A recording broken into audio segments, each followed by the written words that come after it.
Permítame antes que le recuerde que desde hoy hasta el próximo jueves la Academia de Cine va a proyectar algunos de los trabajos de directores iberoamericanos, centroamericanos, latinoamericanos. Estamos ahora hablando precisamente de cómo denominarlo, que estuvieron nominados en la pasada edición de los Premios Platino. En la pasada no, en esta edición de los Premios Platino, que por cierto se celebran el próximo domingo, si no me equivoco, ¿no? El día 27. Sí.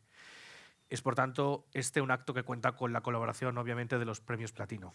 Acabamos de ver Rita, de Jairo Bustamante. Mañana se va a proyectar a la misma hora Una noche con los Rolling Stone, de Angie Hernández. Y el jueves El ladrón de perros, de Vinco Tomizic Salinas. Y lo estimulante y lo interesante de ahora, después de ver Rita, es que tenemos con nosotros a uno de sus creadores, a uno de sus posibilitadores, por lo menos en la producción, que no es moco de pavo, por así decirlo, y evidentemente también en la dirección de montaje, donde se cuece posiblemente, ahora nos lo contará, pues a veces otra película, o surge otra película, o quién sabe, ¿no? Y además, como digo, productor, que es Gustavo Mateu. Con Gustavo vamos a iniciar ahora un encuentro en el que vamos a intentar conocer o desentrañar algunas de las cuestiones que nos ha provocado la película Rita, esta mezcla de entre realismo mágico, porque en el fondo es un realismo mágico, ahora que acabamos de perder al último autor de esa generación boom, aunque evidentemente Rita va por otro lado, pero que era Vargas Llosa, pero el realismo mágico tan permeable en ese universo centroamericano o latinoamericano, iberoamericano, en definitiva. Y vamos a conversar acerca de los retos que supone producir un largometraje de este tipo. Comentamos también ahora que este largometraje está rodado desde 2021. 2021, sí. 21, en plena pandemia. En plena pandemia, cosa que implica ya pues, un esfuerzo, entiendo que no doble, sino triple, o supuso. Bueno, se trata de una conversación que vamos a mantener ahora con él, pero luego posteriormente dejaremos unos 10 minutos para que ustedes puedan preguntarle a Gustavo lo que consideren las inquietudes que tengan. Contextualizo a nuestro protagonista, a Gustavo Mateu, que es productor y editor guatemalteco. Fue productor de Temblores, estrenada en la sección Panorama de la Berlinale. Su segunda producción, La Llorona, marcó un hito al representar a Guatemala por primera vez en los Globos de Oro, los Critics' Choice Award, los Goya y en la lista corta de los premios de la Academia. Se llevó el premio Goya, ¿no?, de película, ¿o estuvo nominada? No, estuvo nominada. Estuvo nominada. Sí. Además, fue reconocido con un premio platino a mejor dirección de montaje por esta última película, por La Llorona. Su labor siempre ha estado centrada en la defensa de los derechos humanos y en la visibilización de la industria cinematográfica centroamericana. Rita, por cierto, la película que acabamos de ver, como ya decía antes, está nominada a Mejor Guión, a Mejor Dirección de Montaje y Mejor Dirección de Fotografía en los 12 premios Platino, en la 12ª edición de los premios Platino, que se va a celebrar, como decía, el próximo domingo 27 de abril, que espero que además pues, te lleves debajo de un brazo los Platino a Barcelona, que es tu próximo destino.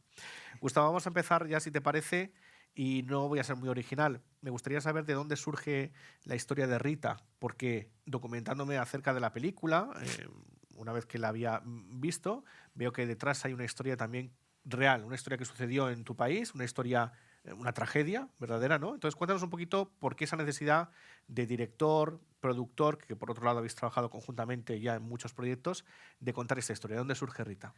Sí, pues yo creo que también surge de lo que comentaba un poco al inicio, de la intención de usar el cine como una herramienta también para denuncia. Creo que lo que hemos hecho con las películas anteriores funcionó, sobre todo para países como Guatemala o Centroamérica, que hablar de ciertos temas nos cuesta muchísimo. El cine ha servido mucho para vehiculizar como esa conversación. Y creo que uno de esos ejemplos fue La Llorona, que estábamos retratando la historia reciente del país, del conflicto, y funcionó muy bien porque estábamos en un país en donde se negaba como hablar de nuestra historia y la película sirvió como para sentarnos y conversar.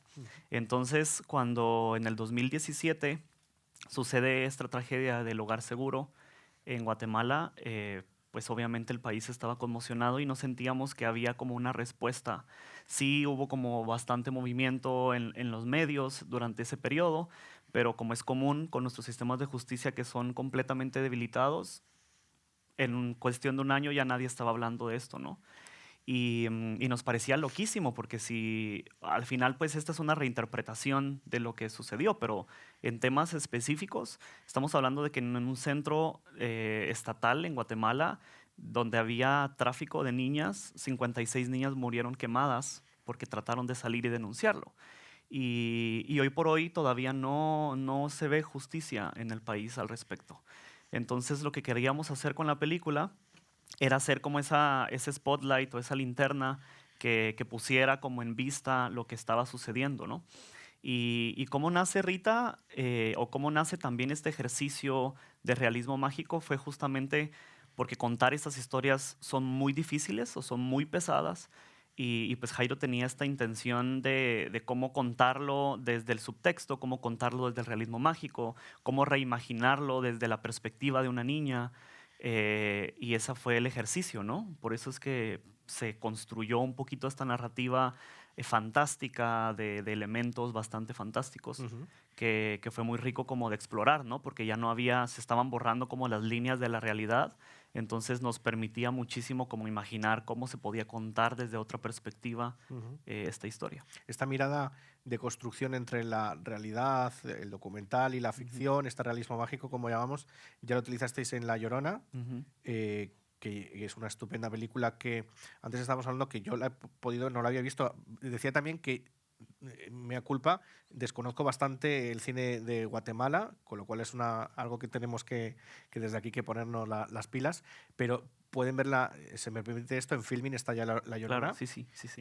y parte de Por las favor, producciones mírenla. de Jairo, ¿no? Que yo creo que si les ha gustado Rita, pues es interesante que ahora puedan acceder a ver sus anteriores trabajos. Decía, esta mirada de realismo mágico y no tan realista, por así decirlo, pura y dura, esa mirada desde la ficción, desde lo mágico, desde la fantasía en cierta manera, porque además tiene toques que podrían acercar esta película, yo creo, a los niños. Es Ujú. decir, es autoconsciente, evidentemente, pero ¿no teníais miedo de que pudiese invalidar un mensaje más potente, más duro? Me refiero, porque como el cine de género Ujú. a veces todavía sigue condenado por sobre todo la gran crítica, no sé, ¿cómo se enfrentasteis a esto? A mí me parece que el cine de género tiene, por el contrario, el poder de mover estas conversaciones sin que sean tan directas al espectador. Ujú. Y yo creo que, como te decía, la experiencia que tuvimos con La Llorona, de mover, también atraer a un público que pensaba, por La Llorona pensaban que iban a ver una película de horror o de terror y al final era el horror de la realidad de nuestro país.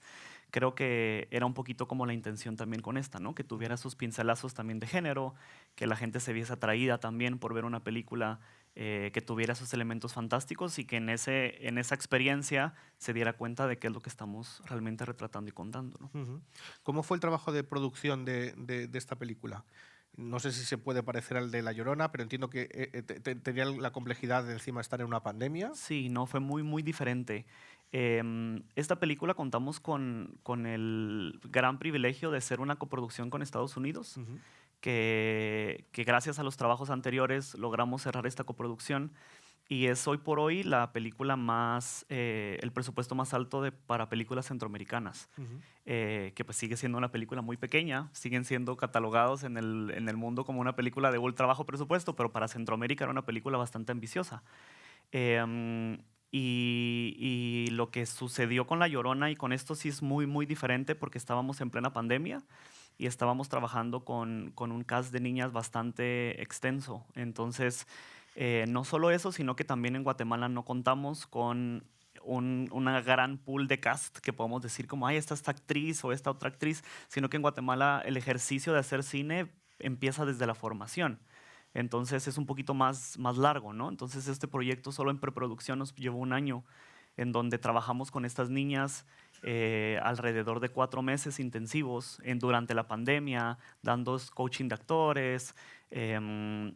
Armamos una academia Ajá. para que pudieran estudiar actuación por ese periodo de tiempo. Y al finalizar la academia, pues estábamos ya como asignando roles, ¿no? Em, entonces fue un trabajo bastante grande, fue un equipo muy, muy grande. Y sí, los retos de grabar en pandemia, ¿no? O sea, era de las primeras películas, me acuerdo que en Latinoamérica se habían filmado solo dos Ujú. antes de que nosotros filmáramos y tuvimos que conversar con las personas que ya habían filmado como para entender qué se estaba haciendo con los protocolos y que es raro hablar de la pandemia porque se siente ya como que pasó hace muchísimo tiempo, pero ahora me recuerdo y sí fue muy traumatizante. Creo que no queremos recordarlo. Pero sí fue un reto muy grande y creo que el equipo que está detrás de todo el proyecto, que es bastante sólido, logró que se pudiera ejecutar, ¿no? O sea, fue un rodaje que estaba pensado en 6 semanas y al final fueron 9. Entonces sí, fue atrasándose muchísimo, ¿no? Por todo el tema de la pandemia. Pero muy contentos de haberlo logrado como dentro del sistema también de cine centroamericano, porque pues sí era un proyecto ambicioso. Pero qué curioso, tiene verdaderamente una película, un documental, todo ese proceso de trabajo que has contado ahora mismo, ¿no? Sí. Montar una academia o interpretativa o de coaching, ¿no? Ujú. Con las niñas actrices, ese proceso, quiero decir, que entiendes el cine o entendéis el cine como un instrumento para cambiar la sociedad, entiendo también. Me refiero, ahí hay una necesidad vital, ¿no? Claro, y desde lo que se conversa también, porque tuvimos que asesorarnos muchísimo para saber cómo tratar y hablar con las niñas acerca de estos temas que son muy sensibles. Al final, este proyecto demuestra de nuevo que la población más vulnerable de todo el mundo son las niñas y las adolescentes. Y el tratar con esa misma población para poder contar esta historia fue un proceso bastante terapéutico también para muchas de ellas, ¿no? Entonces, ¿Y cómo recibió tu país esta película? ¿Cómo la ha recibido Guatemala esta película? Que pues trata un tema tan doloroso y... sí, pues la ha recibido bien. La gente estuvo yendo a salas, estuvo durante 9 semanas en salas de cine en Guatemala. Creo que también con la expectativa que tenían la gente de ver los proyectos que se estaban realizando. Em, y digamos que la intención que hemos querido hacer con Guatemala también es que resuene, porque ahorita siguen abiertos los casos. Hay 3 personas que están en prisión preventiva por el tema del caso del hogar seguro. Y queríamos que sirviera también como herramienta, ¿no? Como para recordarnos como guatemaltecos que no hemos olvidado que ese es un tema pendiente. Y yo creo que por ahí, sobre todo como para mover ese fin, está funcionando muy bien. Hemos hablado del trabajo de producción, que evidentemente tendrá mucha más tela que cortar. ¿Cómo es el trabajo de director de montaje? Sí, pues es muy interesante porque no suelen haber duplas de productores, directores que además editen el proyecto. Y a mí me encanta porque al final, como decías, ¿no? La edición es el último proceso que pasa al proyecto. Y a mí me gusta muchísimo involucrarme de forma muy, muy intensa en el desarrollo también. Entonces, desde el momento que estamos pensando la película en el desarrollo, ya estamos pensando muchas veces cómo lo vamos a montar. Entonces, para mí me resulta con el trabajo con Jairo que repetimos desde La Llorona, como muy natural, porque hemos abrazado los proyectos como desde la raíz, que es como naturalmente que vamos siguiendo el proceso y en la edición lo vamos como terminando de cocinar, ¿no? Creo que es muy enriquecedor también el saber y conocer muy bien el proyecto y todo el ADN desde la producción. Y yo creo que el reto más grande es como despegarse del rol de productor y asumir el rol de director de montaje, porque al final uno siempre le ve los detallitos de la producción que de pronto no logró, que de pronto, y normalmente los editores son como de pronto las personas más duras con el material, ¿no? Como, ay, esto no lo lograron bien, esto no lo hicieron bien, y uno a veces no lo puede como hacer así porque uno es el responsable de que hay algunas cosas que se lograron, otras que no. Pero creo que ¿Os habéis entendido bien ahí en la cabina de montaje? sí, sí, siempre muy bien. Pero sí, es un proceso que a mí me encanta, es muy enriquecedor. Sí. ¿Y se han quedado cosas fuera o se han alimentado otras cosas? Sí. ¿Se ha cambiado del guión inicial? Muchísimo. La película, de hecho, es una película bastante larga, como se había imaginado, y se sacó bastante para que pudiera avanzar. Y teníamos, creo que el primer corte duraba como 3 horas. O sea, sí hay muchísimo más material, hay muchísimas escenas que se tuvieron que sacar. Pero creo que lo que está, pues es lo que al final aporta a la narrativa, ¿no? Y está muy bien porque además, entre otras cosas, está nominado a Mejor Dirección de Montaje. Sí, que lo agradezco muchísimo. Sí. A la gente que decide. He leído en varias entrevistas, tanto Jairo como tú mantenéis ese compromiso con lo social, con la identidad también. Hay una frase que me llama la atención. Bueno, conociendo vuestro cine o viendo parte de vuestro cine más el que tengo que ver, en nuestros países tienen que entender que el cine es importante en la construcción de identidad. Esa labor del cine la remarcáis especialmente, ¿no? Claro. Yo creo que es lo que hemos estado tratando de hacer con construir nuestra historia cinematográfica también es eso, porque normalmente somos una región que suele ver al norte y que suele consumir casi exclusivamente cine de Estados Unidos. Y, y es muy difícil como el entender cuál es esta narrativa, ¿no? Cuál es lo que nos identifica, cuál es el diferenciador en lo que construimos. Y creo que es donde hacemos énfasis en qué estamos construyendo para que sea esta identidad. Y yo creo que muy pocas veces la gente tiene la oportunidad de ver una película guatemalteca como para entender. Al final también un producto cinematográfico te da un poquito de esa esencia de la cultura, de cómo piensan. Y hemos tratado, como siempre, de hacer un énfasis en qué estamos construyendo sobre la identidad de nuestra región y de nuestro país. Que yo, pues, puedo hablar de Guatemala, pero al final lo que hemos producido en Centroamérica se puede analizar todo como una misma región, ¿no? Entonces, se ha hablado también un poco del cine centroamericano como de identidad. Ujú. ¿Y qué referentes tienes o tenéis en esta dupla, ¿vale? Pero tienes que hayan motivado el producir estas películas, el participar en el proceso de montaje? ¿Qué referentes hay en el cine, en la cinematografía o en la narrativa en general tienes que te hayan también motivado a ti para empuñar estos o liderar estos proyectos?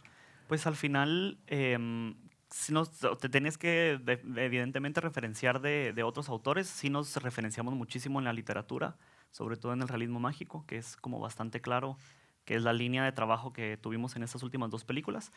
Pero creo que también hay grandes autores, sobre todo en la nueva ola de cine centroamericano. Ujú. Está también Antonella, que está nominada aquí también en Los Platino, por ejemplo, que es ya el segundo proyecto que tiene. También estuvo nominada al Goya, que es de Costa Rica. Tenemos directores de Guatemala también que anteriormente estuvieron haciendo como grandes cosas. Estuvo César Díaz, por ejemplo, con Cannes, con Nuestras Madres. Al final todos al final somos amigos también un poco, porque pues César también era el editor de Jairo en las películas anteriores y trabaja con nosotros también en otros proyectos. Entonces al final nos vamos referenciando entre nosotros mismos en la construcción de esta identidad, ¿no? O sea, el cine al final de Centroamérica es muy reciente. Ujú. No podemos hablar de la historia del cine de hace 50, 60, 80 años, ¿no? Es como muy contemporánea. Entonces, pues sí toca como referenciarse un poquito entre nosotros mismos y de autores grandes. Porque sigue funcionando ese realismo mágico en Centroamérica, a Sí. veces desde Europa o desde nuestro contexto. A veces intentamos separar hoy en día más que nunca lo que es la realidad de la metáfora, o nos cuesta diferenciar, ¿no? Pero parece que allí sigue funcionando esta forma de mirar el mundo, ¿no? Sí, yo creo que el realismo mágico está dentro de nuestras venas. O sea, desde que hablas con un latinoamericano y te cuenta de algo que le pasó con su abuelita no sé dónde y decís, esto es realismo mágico. O sea, todo es muy inscrito en nuestro ADN, que se nos hace muy natural también representarlo en la pantalla, ¿no? Si ponemos cine de Guatemala en Google, en un buscador, aparece vuestro nombre. Quizás sea, evidentemente, por los buenos trabajos, pero antes comentamos ahí en Bambalinas también porque la industria en Guatemala de cine es flojita, está pequeña, ¿no? Ujú. Tiene que crecer. Cuéntanos un poquito para que conozcamos cómo es la industria de tu país. Pues la industria de cine en Guatemala ha estado resistiendo durante mucho tiempo, porque sí hay un gran grupo de personas en Guatemala que están organizadas para movilizar que se sistematice. Pero ha sido una lucha bastante exhaustiva.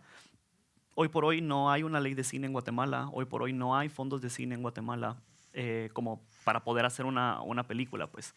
Entonces sigue siendo un país que depende de otros países para coproducir. Entonces seguimos haciendo coproducciones con Europa, seguimos haciendo coproducciones, buscando en diferentes fondos en todo el mundo. La verdad es que Rita, como lo mencionaba, es una estructura típica de coproducción, porque no suelen haber muchas coproducciones entre Guatemala y Estados Unidos, Ujú. o Centroamérica y Estados Unidos. Entonces sí lo veo como un privilegio, porque de hecho fue muy curioso, porque estábamos muy acostumbrados a que me agarro aquí tanto de este fondo y tanto de este otro fondo y no sé quién me va a dar tanto y no sé qué, y hacer como estos grandes esquemas como para por lo menos hacer un pequeño proyecto. Y aquí con la coproducción con Estados Unidos es mucho más como directa, ¿no? Es como, bueno, ¿cuánto es? Tanto, bueno, se financia, aquí está. Y la coproducción. Next, ¿no? Es como, y era así como, bueno, cambia muchísimo y no suele ser como lo típico en Guatemala.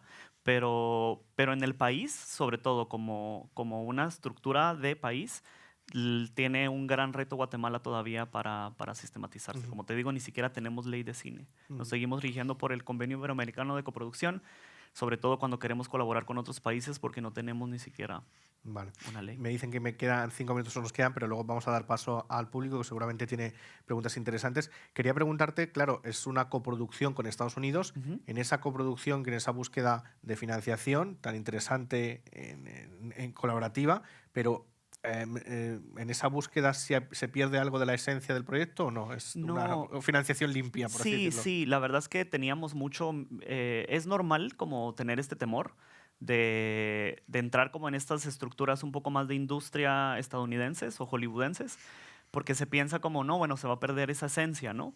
Pero la verdad es que nosotros, yo puedo hablar de mi experiencia, contamos con el privilegio de trabajar con Jonathan King, que venía haciendo películas como Roma, ¿no? Una mujer fantástica, o sea, películas que tienen ADNs latinoamericanos bastante potentes y que no por ser una coproducción con Estados Unidos se le restó a la narrativa local, ¿no? Y la verdad es que es un tipazo trabajar con él. Él comprendía muy bien que hay cosas que no entendía de la forma de contar y decía, no, pues es que eso es parte, está de su lado, ¿no? Y fue muy lindo como colaborar desde esa perspectiva y aprender muchísimo también de la industria estadounidense, ¿no? Ujú. Has hablado aquí de la importancia bueno, pues de todas las actrices, de mujeres, de niñas, de adolescentes. Investigando también sobre esto, tiene narices, con perdón, que el incendio se produzca el 8 de marzo, que es el Día de la Mujer. Quiero Sí. decir que es que parece, no sé si eso fue, evidentemente fue fortuito, entiendo. En esta importancia que se le da al discurso de una mujer aguerrida, de una mujer que lucha contra el abuso, que lucha contra ¿cómo tratasteis eso con las actrices? Me interesa ese aspecto, ¿no? Que tan delicado y que también están, porque son papeles complejos. El papel de Rita, la actriz es maravillosa. Sí. ¿Cómo se enfrenta a eso? Detrás de todo del proceso de desarrollo hubo un equipo de mujeres todo el tiempo asesorando y trabajando con las niñas. Se sabía y entendía muy bien Jairo como director que había un espacio que les pertenecía y que debían reclamar. Entonces se crearon muchísimos talleres, te digo, fue un proceso de academia bastante interesante. Se crearon muchísimos talleres con diferentes organizaciones, se tuvo también acercamientos con las organizaciones que llevaron el caso del Hogar Seguro realmente y se platicaban, ¿no? O sea, estábamos platicando y aprendiendo al mismo tiempo con las niñas para poder como movilizar esas conversaciones. Y aparte teníamos en set incluso mismo ahí un equipo de psicólogas que estaban todo el tiempo como checando que todo estuviera bien, ¿no? Pues son temas muy complejos que también afloran a veces Ujú, en muchas otras cosas. Entonces tratamos de ser muy respetuosos con el espacio. ujú. Yo creo que logramos crear un espacio en donde las niñas se sintieran seguras y que pudieran conversar cuando se sintieran que necesitaban conversar. Y yo creo que eso se siente también en que reclamaron y volvieron propio también Ujú. esta historia. Se nota que hay comunidad, más allá de que se nota comunidad detrás, ¿no? Sí. De lo que son los papeles. Pues dejamos espacio para nuestro público, que seguramente tiene inquietudes sobre Rita, para preguntar a Gustavo. Creo que tenemos por ahí un micrófono. ¿Alguien tiene alguna duda, o quiere opinar sobre la película, o están tímidos? Bueno, mientras alguien despeja si tiene alguna pregunta, también me gustaría que nos contases un poquito sobre la dirección de fotografía, que creo que está muy acertada. Sí. El director de fotografía, cuéntanos un poco cómo. Pues el director de foto es Inti Briones, es un director peruano-chileno. Eh, Teníamos muchísimas ganas de trabajar con él, él está muy emocionado también por la nominación. Llega el viernes a Madrid. Y justo algo que fue muy interesante, sobre todo desde la mirada de Inti, es que tiene una hija y estaba creciendo mientras estábamos hablando con él y él estaba muy sensibilizado porque al tener a su hija decía, no quiero que este universo y esta sociedad en la que estamos creciendo no me lo puedo imaginar cuando uno lo pone como con un nombre y un apellido, ¿no? Como con una persona muy cercana.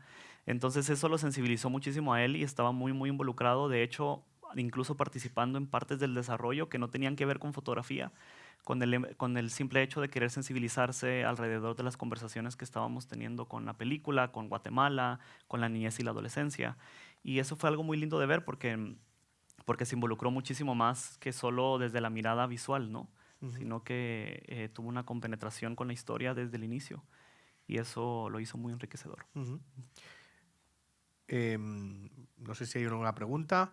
Si no, yo me lanzo con otra. Me gustaría que nos contases en qué estás trabajando, si se puede contar lo que puedas contar, en qué estáis trabajando. No sé si seguís colaborando o vais a seguir adelante con algunos proyectos. Hay tema social en todas vuestras películas. Sí, Hay una importancia, ¿no? En una lucha como un ataque a la dictadura militar, ujú, el tema de la homosexualidad reprimida ujú. o directamente que tenemos en testimonios, ¿no? Sí, Cuéntanos un poco en temblores. en Sí, temblores, eso. Disculpa. pues yo ahorita estoy radicando en México y la intención es seguir produciendo este tipo de cine y cerrar brecha también dentro de la región. Sí identifiqué que hay una gran oportunidad de colaboración con los mismos países latinoamericanos que estoy tratando de como Mm, sostener y creo que México es como el perfecto aliado para Centroamérica. Y yo creo que cada vez más los centroamericanos estamos trabajando y apoyándonos más de México para movilizar un montón de cosas en cine. Entonces ahora estoy en México y la intención es coproducir proyectos centroamericanos que se vuelvan viables a través de México también. Entonces ahorita estamos ¿Estáis en proceso de en ese proceso producción de o de...? desarrollo. Ahí tengo un slate de 5 proyectos que estoy Ujú, movilizando ahora. Ujú. qué bien. Uno de ellos estuvo en el encuentro de Platino, de hecho, ahorita en Ajá, Miami. muy bien. Sí. ¿Preguntas? No sé cuánto nos queda. Pues 5 minutos. Pues no sé, Gustavo, si nos quieres comentar algo más de Rita. Yo podría preguntarte, tengo bastantes inquietudes sobre la película, sobre todo sobre el proceso de producción, porque sois un montón de productores, bueno, tú eres el productor central, pero sois un montón de coproductores, Ujú. productores. ¿Cómo se trabaja con tantas cabezas pensantes? ¿Cómo se Ujú. llega a ese entendimiento? Pues yo creo que lo importante es entender las fortalezas de cada coproductor y yo creo que esto en este proyecto se tenía muy claro, ¿no? Desde lo narrativo, quién iba a liderar, desde lo financiero, quién iba a liderar. Y eso lo hizo muy sencillo porque si bien todos opinábamos acerca de todo, siempre se sabía que el peso iba hacia la experiencia de cada coproductor, ¿no? Entonces, obviamente, con temas de distribución, de financiamiento, otras cosas que de pronto nuestros países tienden a ser un poco más débiles, pues obviamente el tener el apoyo de productores como Jonathan hacía mucho más sencillo el entender un montón de dinámicas, ¿no? Em, y de parte de la narrativa y de parte de la historia que estábamos contando, pues sabíamos también que de pronto podían opinar, pero sabían que aquí, ¿no? Cómo se iban marcando eso. Entonces yo creo que al final marcar o tener esa claridad, tal vez no son límites, pero tener esa claridad nos permitía como ponernos muy bien de acuerdo y escuchar qué tenía que decir el otro y aprender también desde esa otra perspectiva, ¿no? Ujú. ¿Consideras para acabar que Rita tiene ya el camino, ya ha hecho el camino o qué le queda a Rita ahora? Me refiero, ya se ha estrenado la película. Ya, sí. No sé si tiene más circuitos, si vais a moverla. Entiendo que es una película educativa, porque yo creo que es una película que debe ser visibilizada. Ujú, Pienso en institutos, en colegios, evidentemente para el gran público. El gran público me refiero de grande, pero yo creo que es una película que entraría perfectamente por los códigos que utiliza en la juventud, ¿no? En la gente. Y no sé si va a haber un circuito también ahí educativo que se pueda. Entiendo que estará en Platino ujú. Sí, Educa. Platino Educa. No, es de la intención del cine, y lo hemos hecho con todos los proyectos, es que también sean proyectos que se puedan convertir en educación para el desarrollo, ¿no? Ujú, Que puedan implementarse con diferentes espacios. Creo que sí hay intenciones de que en Guatemala se convierta en una película que se pueda conversar ujú, dentro de esto o en implementar en estos proyectos que tienen muchísimas organizaciones allá. Pero sí, ahorita la película está en plataformas, tuvo una salida en plataformas como bastante directa. Y sí, digamos que el sueño sería que se pueda implementar, como mencionas, en estos espacios de educación y de conversación, que para el final es el objetivo del cine que hacemos, ¿no? Claro, que esté viva, ¿no? Que esté presente. Bueno, pues Gustavo, Mateu, te vamos a desear lo mejor para Rita, Muchas para gracias. ti, especialmente el domingo, y para tus próximos proyectos. Así que te agradecemos mucho tu trabajo, tu compromiso con el cine y este aplauso que te vamos a dar. Les agradezco mucho. Gracias. Gracias.